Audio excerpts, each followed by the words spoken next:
King. Give you a little update on Trojan athletics and football and things that are going on in our athletic department.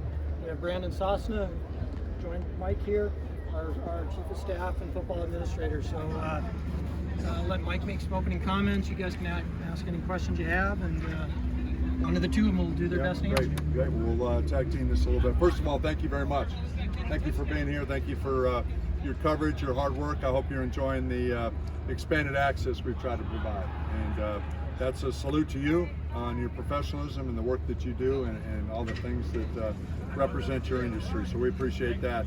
We're excited about a lot of different things. We're obviously very, very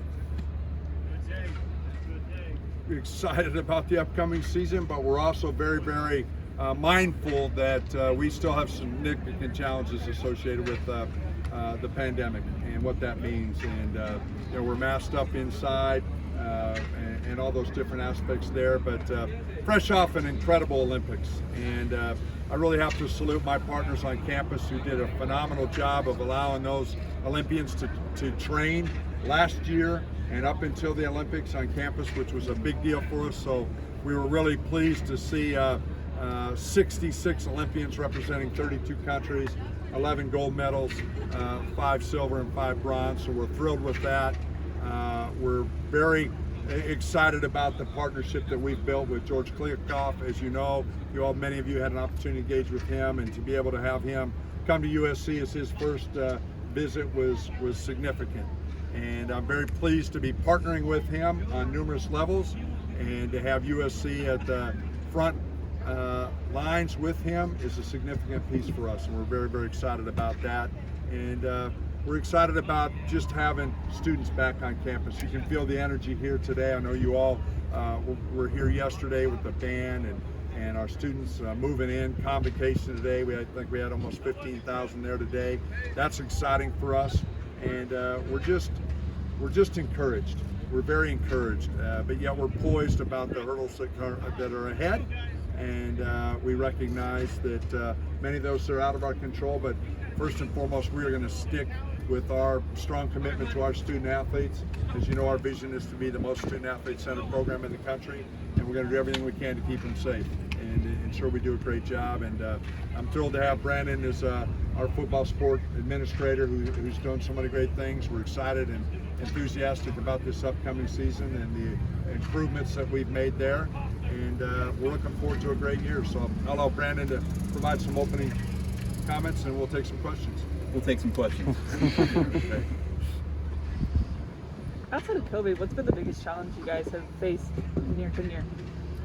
Other than COVID, I think that COVID was kind of like that big brown cloud that kind of follows Linus around, right, when you think of that, and it just wouldn't go away.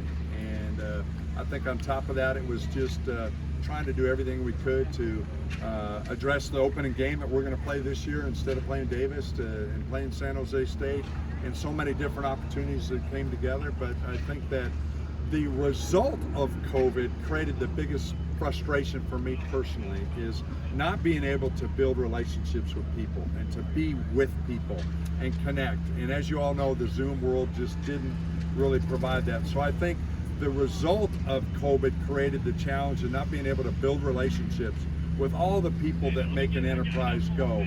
So obviously that's our donors, our boosters, season ticket holders, sponsors, the media, people that are really in our inner circle of the program that's so important, and not being able to really celebrate and enjoy things like an Elite 8 performance in men's basketball, and just being able to really recognize that we're making significant progress, but we're not being able to share that and embrace so many people that help make that go. It's been really the biggest disappointment for me and the biggest hurdle. And so obviously all the aspects of COVID on top of that make it extremely difficult. But the positive part of that, though, is that I don't believe campus and the athletic department have ever been closer.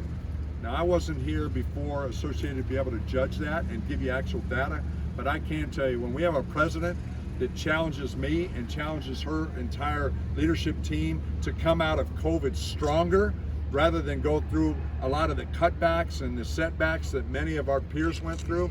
That was inspiring to us, and that was a big challenge. And I believe we did that. And I believe we did come out of this first wave of COVID, if you will, stronger in so many different ways. And I really have to give her a lot of credit for that vision and that ability to help us do that. So it hasn't been all doom and gloom, but the downside of not being able to build relationships and connect with people is extremely frustrating. Mike, you talked a lot about just building the infrastructure of the football program around Clay.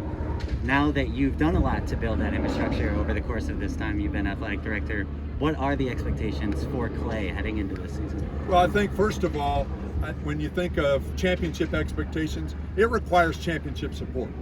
And I believe we've made strides associated with that, and Brandon has been a key part of helping envision that along with Clay. So our expectations are what they've always been. We want to be in the Rose Bowl and being a part of that college football playoff. Those are our goals. And you think of where we were before the 19 season.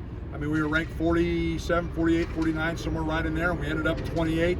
The following year, we through COVID, we were ranked 17, and we ended up 17, and this year we're ranked 15 to start the season. So we're making progress, and but we recognize that the expectation and the history is for us to get to the CFP, and that's certainly our goal and what we're trying to do. And I know that's what these young men are trying to do. Right. There's always constant chatter and speculation about Clay's job status. What gives you the confidence he can help you reach those expectations? Well, I think I just represented that, and I didn't even get into the recruiting progress that we've made and the way this team has come together with their synergy and their affection for each other. It's impressive, and that's a reflection on our head coach. So I'm very, very proud of the progress that we've made, and I'm looking forward to September 4th and kicking off. And we play every game on a Saturday, and we've got a bye week right when we need it before Notre Dame, just like they do. And we're trying to do everything we can to ensure that we support our coach with championship support, and I think that's really important to us. What does championship support mean when you say that? I think championship support comes in a lot of ways. I think it's everything that we can control associated with how we take care of the athletes, how we help with resources and recruiting, how we create a game day environment that's special. We just put it in today, the sun deck at the end of the Coliseum where the band will be. It sounds like a silly piece, but we want to create the best fan experience and the best environment we can for our fans to be active participants in helping us be competitive. And I can't wait to see our fans. We've missed them desperately. And you know, between Brandon and I, we've only seen one football game in the Coliseum with fans, and I saw it against UCLA. In 19 at the end of the season. So I think that it's about all the aspects associated with mental health. I think it's physical health. I think it's academics. I think it's admissions. I think it's all those pieces and that entire program that comes together and helps them. I think it's strength and conditioning. I think that it's media relations. I mean, I could go on and on. Social media, all those different pieces that enhance our athletes' brand and our brand. And I think it's important for us to continue to scratch at all those elements that make a big difference. With regard to that outside noise and the criticism which you all hear, what's fair, what's unfair, what's something that you see behind the scenes that people may not know that you want them to know? Well, obviously, we're committed to winning, and I think that our investments and the things that we've done that we said we'd do, we delivered on, and we're going to continue to do that. So we're going to do everything we can to ensure that we can attract the type of support that can play a significant role in helping us. Brandon, you work close with Clay all the time, and what do you see from inside the program that gives you confidence about where things are going? You know, I think over the last year and a half, we've systematically looked at every aspect of the program, looking for ways that we can enhance it. And I think that as an administrator, my job is really to show up every day and figure out how I can help the program be successful. I literally wake up every day thinking about how I can help those young men in this football program win a championship. And so my job is to really work with him day to day, help make sure that those things are addressed. And as Mike referenced, every aspect of it, from nutrition, we have the best director of player personnel and recruiting in the country in Spencer Harris. We have tripled the size of our recruiting personnel department, which, if you look at really the successful programs in college football today, they're organizations. They're really robust organizations, as we continue to have a model that really resembles more of a professional football model in terms of the way that we operate our personnel. Joseph Wood, who's the chief of staff to Clay Houghton, is the most brilliant director of operations in college football. We're really lucky that he keeps such a low profile, because we're lucky that he's still here. From Amy Johnson in nutrition, Coach Steiner has made an unbelievable impact. So I have 2 Post-it notes on my desk from the first couple meetings that we had with Clay and his staff, of all the things that we needed to address, and we're really excited that I think we've checked off almost every single one of those boxes, and continue to look at it every single day. We're starting to see the rise in the NFL of female football coaches, and I'm just curious, how much of a priority is it for you guys to kind of create opportunities like that in college football and specifically at USC? Well, we've enjoyed the enhancement of our leadership from females in our department and in our program, and we're going to continue to do that. And I think that we have learned a lot from Lindsay Gottlieb, who obviously was on that side associated with the NBA. So we're going to continue to find ways for women to be leaders in our program, and we're excited about that. Mike, you mentioned George visiting this school as the first one in the Pac-12. What does that sort of tell you about your guys' role in the Pac-12, especially with all the noise about realignment and those things? Well, first of all, it says a lot that he was just across town with media days 2 days before. But on the other hand, he selected USC and recognized that it was important to come together. So I'm excited that I'm in the room with them, associated with all these different opportunities and projects that we're working on, and to be in that arena that is a significant part of the future of intercollegiate athletics. It's just not realignment. Is inspiring to me, and I am thrilled with what he's doing and what he's done from day one, the first time I met him in Las Vegas, and I am extremely encouraged and inspired by George and how he's inspired and lifted up everybody, from CEOs to ADs to coaches in our league, and I believe our future's bright. For Mike and Brandon, what's been your reaction to the way NIL has been deployed and manifested so far? Well, Brandon's led that whole deal for the university, so I'll let him answer that. I think it's a really exciting time for student athletes. Every time we have a webinar educational session, we remind our athletes that you are part of the first class in history that's having an opportunity to take advantage of the ability to monetize their name, image, and likeness. I think that there was a lot written and said as far as what it would look like and how it would launch, and certainly we saw some really big headlines, and it's not for me to say, but a lot of our guys have done really well, and if you've noticed some of the agencies that they're aligning with are some of the most reputable agencies in the country. So Mike talks, I think if you polled the athletics program at USC, every single person would know that what we are is student athlete centered, and that's our vision. And so that has really resonated in the culture journey that Mike has led. And for us, this is another opportunity to be student athlete first, and we have a lot of really exciting concepts that we're working on. At the same time, the state of California with the legislation, we work very closely with our government relations team, expecting a September 1st start. Obviously, the NCAA kind of at the last minute had some different ideas about the way that they wanted to deploy it at first.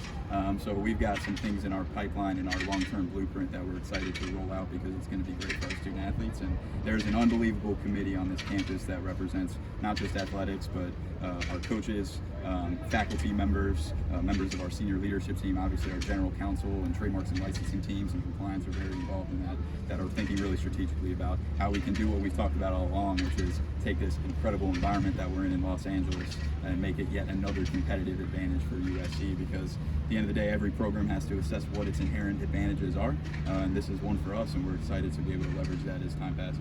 Has it been what you expected so far? Has it surprised you in the way it's come out the first couple months? I don't think it's been surprising. I mean, I think the reality is what we know is that, just even looking at the NFL level, the top maybe 10% of players are getting endorsement deals, and the guys that are in the NFL represent just even the best couple players that are out here on every college program. So I don't know that I've been surprised. It's been really interesting to watch some of the data that's come out about how many deals that are being signed and what the average value of those deals are. But it was so new and different that I think that assessing it based on what it's been like in the first 2 months is probably a mistake, and we're going to need years of studying it and sample sizes and data to know how to best leverage it, how to best educate our athletes, and frankly, what types of opportunities can they best take advantage of. We don't know yet if that's autograph signings and appearances, if that's social media. I think I saw a study that 88% of NIL activities so far are social media driven. I think that's probably more convenience than what it's actually going to be long term. But again, it's a wonderful thing that's happened for our student athletes, and whatever we can do to support them within the realm of what's possible and within the guidelines, we're going to be able to do that. Mike, the assumption among fans and I would say even national media would be that this is a make or break season for Clay. Is that characterization fair, unfair?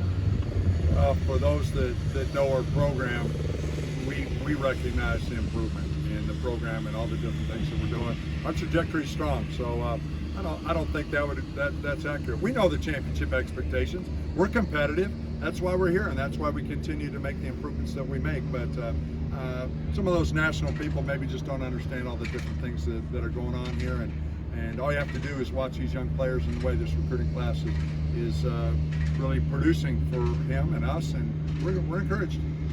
Brandon, there was a report about you talking with the NFL team last week. You're here, so that might answer it, but do you expect to be here for the foreseeable future? Yeah, I wouldn't comment on any reports like that, especially ones that are really of personal or private nature. I think what I would say is that one sign of a healthy and well-respected program is when people are trying to hire your people, and whether that's our administrative staff, our coaches in football, our coaches in other sports. If we're not being talked about, if our staff aren't being recruited, then we're doing it wrong. And in the 20 months that I've been here, all three of our coordinators have been approached about opportunities. We've had multiple NFL teams approach our coaching staff members. As you all know, we've added some quality control analyst positions over the last few years. We added 2 last year. One is now a position coach in a Power 5 program, and the other is on an NFL staff. And so when we were recruiting Brian Carrington here, I remember we talked about being QCU. So we take a lot of pride in the fact that when, whether it's administratively or from a coaching perspective, that when people are looking for talented members to add to their team, they look to us. I would say at the same time that Mike and USC have given me an extraordinary opportunity, and it would take something pretty significant for me to want to leave here. We have a lot of work left to do. I'm excited to continue to do my part to make, to really, it's a personal mission for us to deliver the championship program that Trojan fans have come to expect. Mike, on that note, what's your confidence you can keep Brandon here for a while, given the impact he's made so far? Brandon's a unique talent, and he is connected with partners across campus in a way, if you recall, when I opened that with my initial comments today, in a way that's unprecedented. And I tip my hat to him, but I also tip my hat to the partners across campus who have really embraced us, being new, and all the different things that we're trying to do. And we got a great team of people here at SC, and despite all the challenges and the expectations and all the distractions and the hurdles that we've had to endure over the last 20 months, our future's bright, and we're excited and we're encouraged. But Brandon said it well, we still have work to do. We recognize that, and we're going to continue to do everything we can to ensure that the tradition and the history of this program remains at the forefront of intercollegiate athletics for all sports across the whole spectrum. And again, Brandon's a unique talent and a big part of that, but we also have some wonderful people in the department. We've been able to galvanize around a unified culture, a unified vision associated with being the most student-athlete-centered program in the country, and that's why I'm excited. And I think that Brandon clearly identified his excitement as well. Thank you, Mike. Okay, thank you, gang. Thank you, guys. Thanks, guys. Appreciate you being here.